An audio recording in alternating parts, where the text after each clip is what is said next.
Minha irmã de ouro tem tudo: casa, contas, joias, porque mamãe dizia que ela era um milagre que esperaram por 11 anos.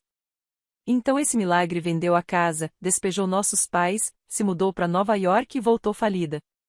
Ela ficou na minha cozinha e disse: se você sumisse agora, não faríamos falta. Porque eu mereço sua casa agora. Eu apenas sussurrei: perfeito. Deixe-me sumir com o meu dinheiro. Naquela noite, os cartões dela pararam de funcionar, o carro sumiu, e uma carta chegou. Minha casa nunca foi minha, sussurrei para mim mesma, parada na cozinha que costumava cheirar a cardamomo e café torrado. A mesma cozinha onde mamãe me ensinou a mexer o ensopado sem queimar as cebolas.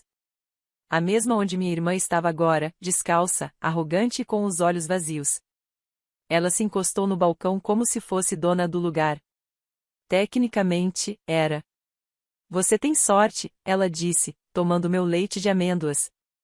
Mamãe disse que eu era o milagre pelo qual eles esperaram 11 anos. Então, sim, eu mereço mais. Aquela palavra de novo, milagre. Como se eu fosse um erro que chegou cedo demais, e ela, o bilhete premiado. Minha irmã mais nova, Lena, nasceu 11 anos depois de mim, depois que mamãe quase perdeu a esperança de ter mais filhos. A criança milagrosa. A adorada. Ela ficou com a casa, com as economias da família, com as joias da mamãe, com as ações. Eu recebi um bilhete educado de agradecimento quando redistribuíram os bens, enquanto eu trabalhava 60 horas por semana para manter meu apartamento. Nunca reclamei. Nem quando me pediram para ser fiadora do primeiro cartão de crédito da Lena. Nem quando mamãe ligou e disse: sua irmã merece. Ela ainda está se descobrindo. Eu continuei pagando. Mandando dinheiro quando o aluguel dela atrasava. Quando o namorado dela sumiu com as economias. Quando ela precisou de uma reviravolta. E então, 1 ano atrás, ela vendeu a casa. Nossa casa de infância, aquela com o pé de limão que papai plantou para mim quando fiz 10 anos. Ela vendeu sem avisar ninguém, empurrou nossos pais para um apartamento apertado, voou para Nova York com sonhos de designer e uma mala cheia de ambição. Durou 6 meses. Agora ela está de volta, quebrada, furiosa, arrogante. E hoje à noite, ela passou dos limites. Parada na minha cozinha, na minha casa, me olhou com desdém e disse: se você desaparecesse agora, não sentiríamos sua falta, porque eu mereço seu lar agora. Eu não vacilei. Não gritei. Só sussurrei: perfeito. Deixe-me desaparecer com meu dinheiro. Aquela noite, fiz 3 ligações. De manhã, o carro de Lena havia sumido. Os cartões de crédito compartilhados foram recusados. Uma carta chegou, sem nome, fria, definitiva. Lena nasceu quando eu tinha 11 anos. Chamaram ela de milagre. Mas no dia em que ela chegou, minha vida deixou de ser minha. Antes da Lena, eu era o filho que importava. Ganhava abraços por boas notas. Meus desenhos iam direto para a geladeira. Papai dizia que eu tinha cérebro de engenheiro e me deixava ajudar a consertar as coisas pela casa. Eu ia crescer e construir coisas, talvez até assumir os negócios do meu avô um dia. Mas então minha mãe engravidou, inesperadamente, milagrosamente e, de repente, eu virei só o primeiro rascunho. Ela saiu chorando e nunca mais parou. Desde o primeiro dia, Lena foi tudo. Ganhou o quarto grande do bebê e uma plaquinha personalizada na porta. Eu fui mandado pro sótão. Ela jogava comida, mamãe dava risada. Foi reprovada em matemática, mamãe culpou a professora. Mentia, manipulava, quebrava coisas, ela é só sensível, diziam. Quando eu disse que não era justo, ouvi: você é mais velho. Seja paciente. Seja grato. Aprendi a ficar calado. Virei o responsável. O invisível. Enquanto Lena passava de crise em crise, eu mantinha nosso mundo de pé. Primeiro emprego aos 14. Primeiro salário aos 15. Mamãe pegou emprestado para pagar o balé da Lena. Cada conquista minha era só cenário de fundo para os holofotes dela. Faculdade? Paguei minha parte. 2 empregos, sem férias, sem uma ligação de casa. Lena não terminou nem a faculdade comunitária e mamãe fez uma festa de autodescoberta para ela. Eu me formei com honras. Ninguém apareceu. Depois o vovô morreu. A casa, aquela onde nós dois crescemos, deveria ser minha. Eu consertei os canos, pintei as paredes, passei o verão lixando a varanda com ele enquanto Lena tirava selfies ao lado do limoeiro que eu plantei. Mas quando o testamento foi lido, a casa estava no nome da mamãe. E semanas depois, era da Lena. Ela precisa de uma base, mamãe disse. Ela é frágil. Frágil. Com 26 anos. Enquanto eu, com 37, pagava minha hipoteca, mandava dinheiro para casa toda vez que meu pai passava mal ou a geladeira quebrava. Mas Lena precisava de um recomeço. Então vendeu tudo pelas costas, sacou mais de $900.000, jogou nossos pais num apartamento minúsculo num bairro difícil e sumiu para Nova York. Lá, virou artista, postava selfies com filtro em cafés, reclamava de vampiros de energia e gastava como se a cidade fosse pagar o aluguel e o creme anti-rugas de $4.200 por mês. Enquanto isso, eu transferia o dinheiro para os nossos pais porque Lena esqueceu. E eu fiquei quieto. 6 meses depois, ela voltou, falida, sem namorado, loira oxigenada e usando meu moletom como se fosse dela. Sabe, ela disse casualmente, jogando a mala no meu chão, eu sempre odiei aquela casa. Você deixava tudo tão tenso. Sem plantas, sem alma. Aí olhou em volta. Mas este lugar, o seu lugar, ele respira. Fiquei paralisado. Ela entrou na minha cozinha como se fosse dela. Abriu minha geladeira, pegou meu último leite de amêndoas. Você sempre teve dificuldade para compartilhar, disse, tomando um gole. Mas tudo bem. Agora eu tô em casa. Lar. E começou a andar pelo cômodo como um abutre que sente cheiro de sangue. Mamãe diz que você sempre teve essa coisa de acumular. Não só dinheiro. Energia. Você suga tudo e não devolve. É por isso que ninguém se aproxima. É por isso que te esquecem.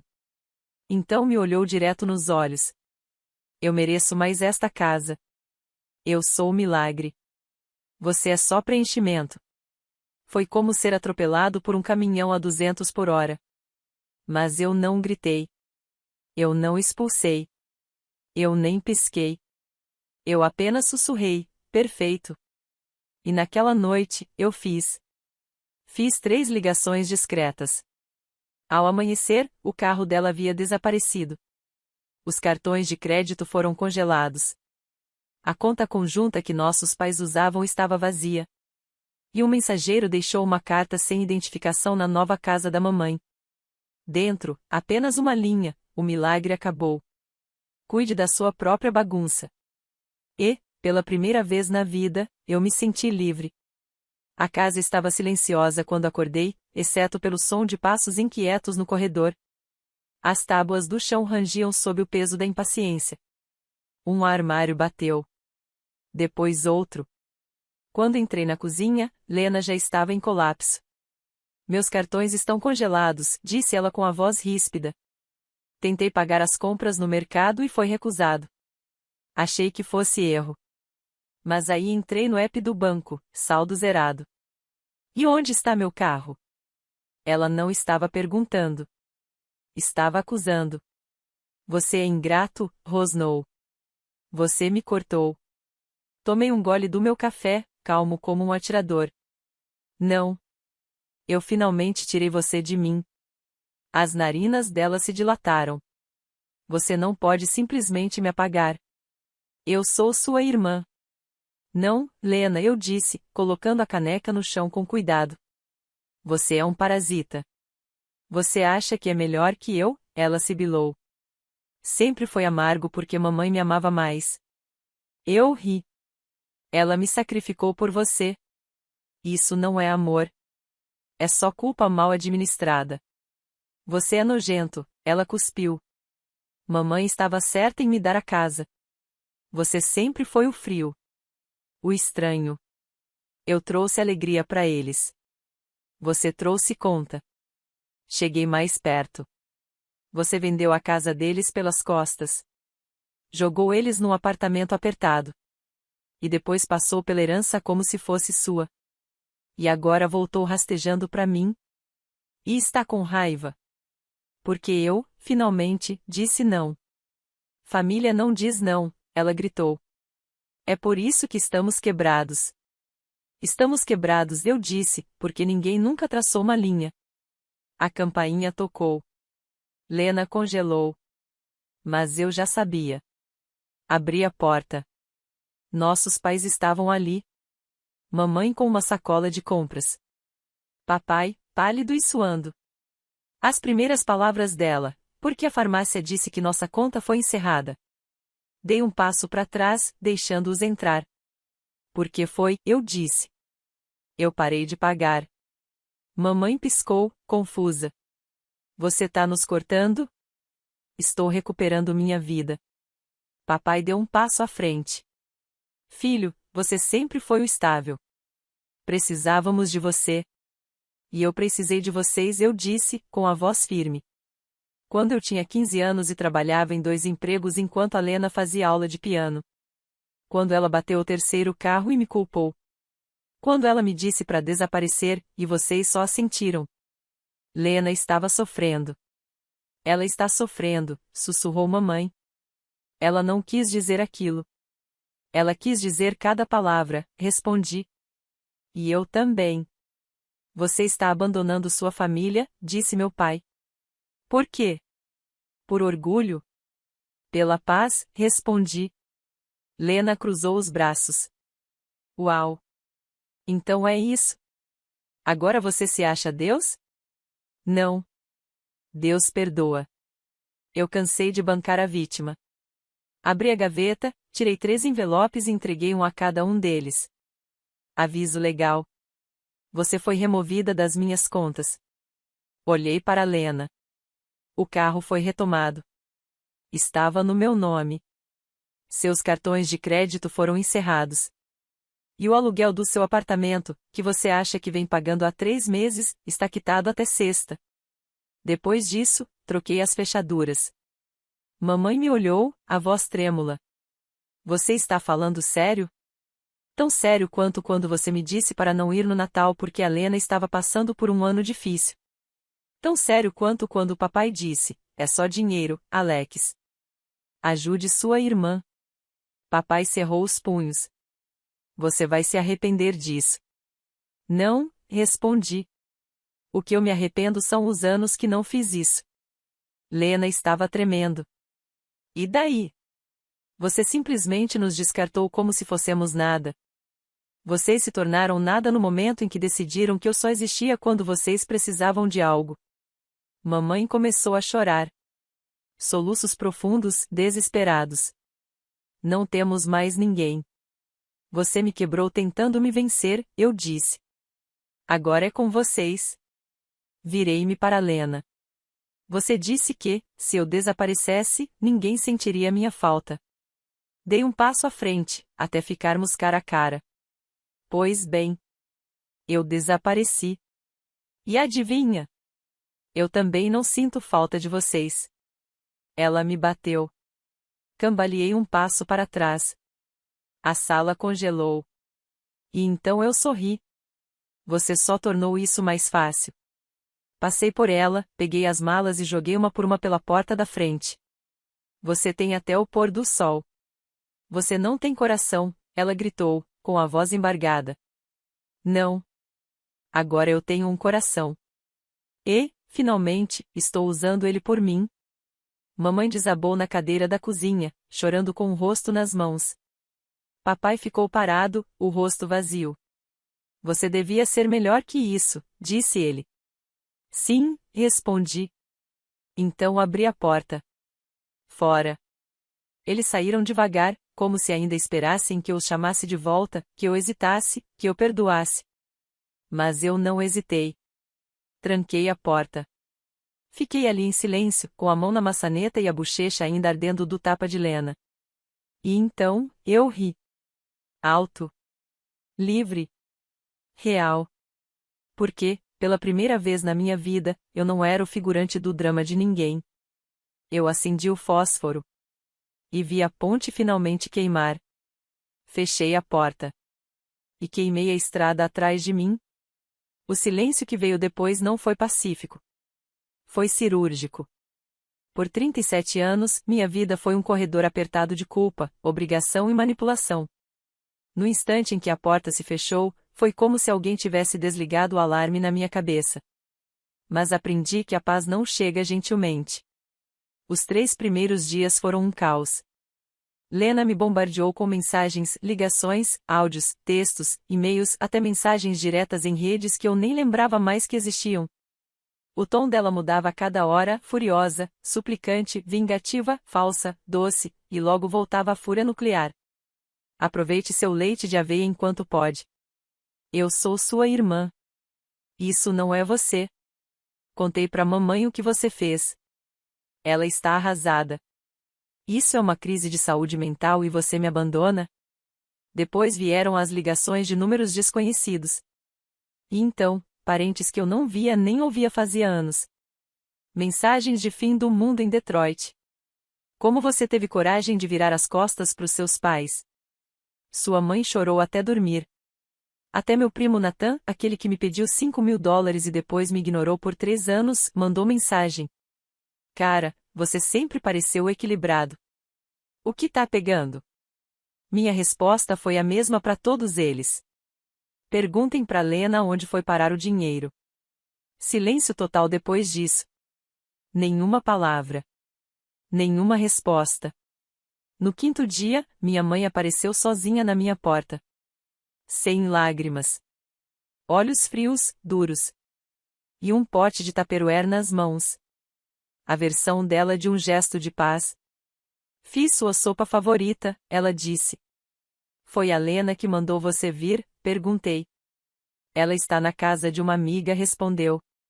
Não que isso te diga respeito. Então por que você tá aqui? Sinto falta do meu filho. Aquele que cuidava da gente. Você quer dizer aquele que vocês usaram? Não faz isso. Você tá machucando a família. Não, respondi. Eu só parei de sangrar. Ela se sentou sem ser convidada. Como sempre. Você sempre foi tão dramático, Alex. Esse seu complexo de mártir. Eu perdi a calma. Ah, não. Você não vai reescrever a história, gritei, mais alto do que queria. Eu te dei tudo. Paguei seu aluguel. Cobri as contas médicas do pai. Comprei comida, roupa, terapia, retiros, e até os resgates da Lena. Vi você dar aplausos e amor para ela e me chamar de o estável só para poder me ignorar. Os lábios dela se apertaram. Eu ganhei meu silêncio e eu disse. Você não vai me culpar por isso agora. Ela tentou. Tentou me fazer sentir culpa. Disse que a saúde do papai não aguentaria. Disse que a saúde mental da Lena estava piorando. Mas eu não vacilei. Deixei ela falar. Depois me levantei, fui até a porta e a abri. Você tem 5 minutos para sair. Depois disso, eu chamo a segurança. Ela parecia atordoada. Você está escolhendo dinheiro em vez de sangue? Estou escolhendo a sanidade. Ela foi embora. Nem toquei na sopa. Segunda semana.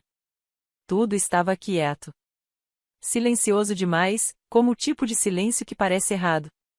Eu esperava que eles voltassem com tudo, algum ataque final, público, um escândalo em grupo, talvez até advogados. Mas, nada. E isso me assustou ainda mais. Descobri o motivo no 15º dia, quando recebi um e-mail do ex da Lena. Assunto: talvez você queira ver isso. Havia capturas de tela, e-mails, mensagens de voz. Ela tentou abrir um cartão de crédito no meu nome 1 mês antes de voltar de Nova York. Ela já estava se preparando para o caso de eu não ceder rápido. Ela tinha todos os meus documentos antigos.